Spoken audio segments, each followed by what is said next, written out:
नमस्कार, कल्पना voice channel में आप सभी का स्वागत है। आज की हमारी कहानी है दिखावे की रस्म। आज घर में बड़ी चहल पहल थी और हो भी क्यों ना, घर में मेहमान जो आने वाले थे वो भी घर की बड़ी बेटी माही को शादी के लिए दिखावे की रस्म अदायगी के लिए। साधारण परिवार में जन्मी 3 बच्चों में सबसे बड़ी बेटी, एक कमरे का मकान जिसमें एक छोटा सा आंगन, पिता एक सामान्य सी नौकरी करके घर का खर्च चलाते थे। घर का माहौल खुशनुमा बना हुआ था, सबके मुख पर ताजगी देखते ही बनती थी। मम्मी खुश मगर सकुचाई सी नजर आती थी। पिता के चेहरे पर खुशी के मध्य में चिंता के भाव साफ नजर आते थे। उन सब के बीच काम बोलने वाले और अपने संस्कारों के प्रति सजग माही के मन में रह रहकर हजारों सवाल उठ रहे थे। कुछ सूझ नहीं रहा था, मन बड़ा ही विचलित था। तभी किसी ने बाहर से आकर खबर दी, मेहमान आ गए हैं।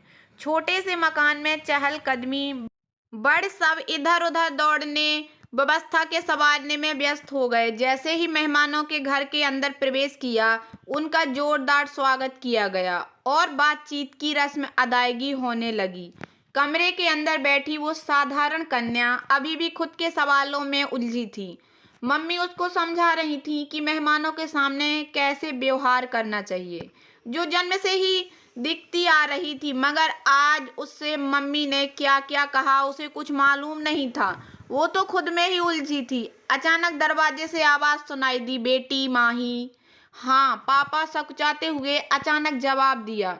तुम तैयार हो ना बेटी? जी पापा, धीरे से बोली। पापा पास आकर बोले, देखो बेटी, वो लोग आ गए हैं तुम्हें देखने और पसंद करने के लिए। मैंने अपनी तरफ से अच्छा धनी परिवार चुना है।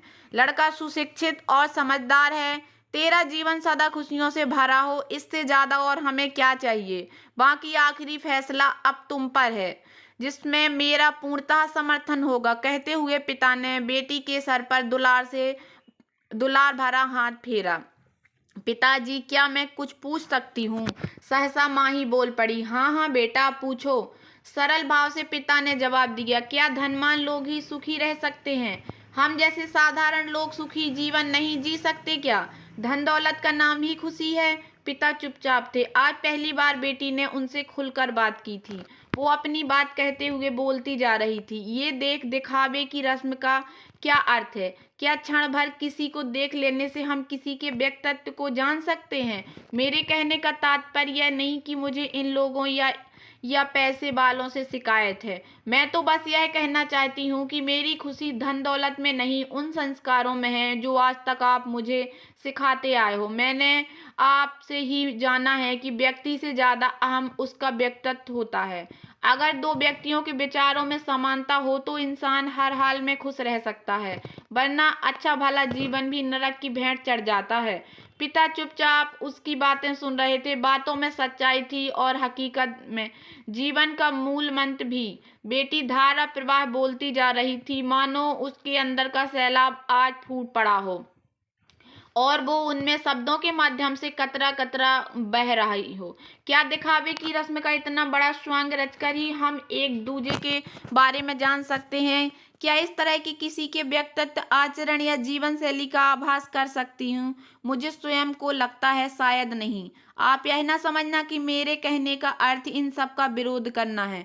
मैं किसी भी सामाजिक क्रियाकलाप के विरोध में नहीं, और ना ही मैं प्रेम विवाह या लिव इन रिलेशन में विश्वास रखती हूँ। मेरे कहने का आशय मात्र इतना है कि किसी भी व्यवस्था को बदलने की नहीं, उसमें यथास्थिति समय अनुसार परिवर्तन की आवश्यकता है।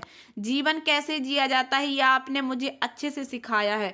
मैं हर हाल में स्वयं को ढाल सकती हूँ। परिस्थिति समझो या विषम, दोनों में निपटना आपने अच्छे से सिखाया है। इतना कहते हुए माही रूंधे गले से अपने पिता से लिपट गई।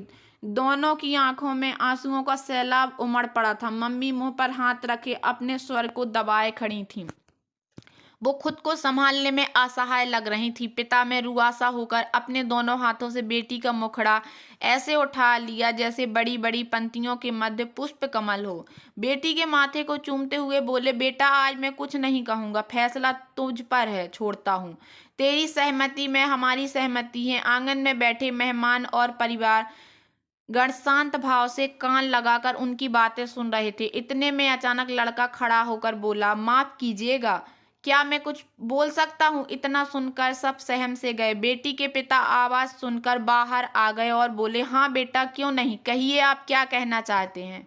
पिताजी, मुझे लड़की के बिना देखे ही पसंद है। अगर मैं शादी करूंगा तो सिर्फ माही से, यदि वो अपनी सहमति प्रदान करेगी तब, वरना मैं आजीवन कुंवारा रहने की शपथ उठाता हूँ। यह मेरा निजी फैसला है और मैं समझता हूँ कि इससे किसी को कोई आपत्ति नहीं होगी, यानी मेरे परिवार को भी मुझे इतनी आज़ादी देनी होगी।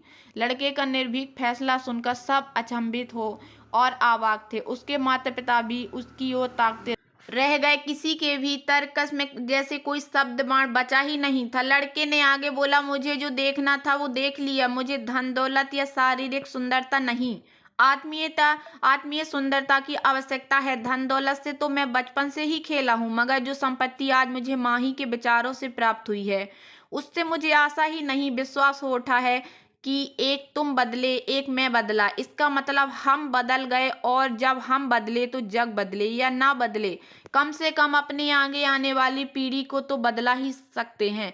उसकी ये बातें सुनकर माहौल में हल्कापन आ गया। अंदर ही अंदर कमरे में दीवार के सहारे खड़ी माही ये सब सुनकर रोते रोते मुस्कुरा रही थी, और बाहर का शांत माहौल फिर से खुशियों की रफ्तार पकड़ चुका था।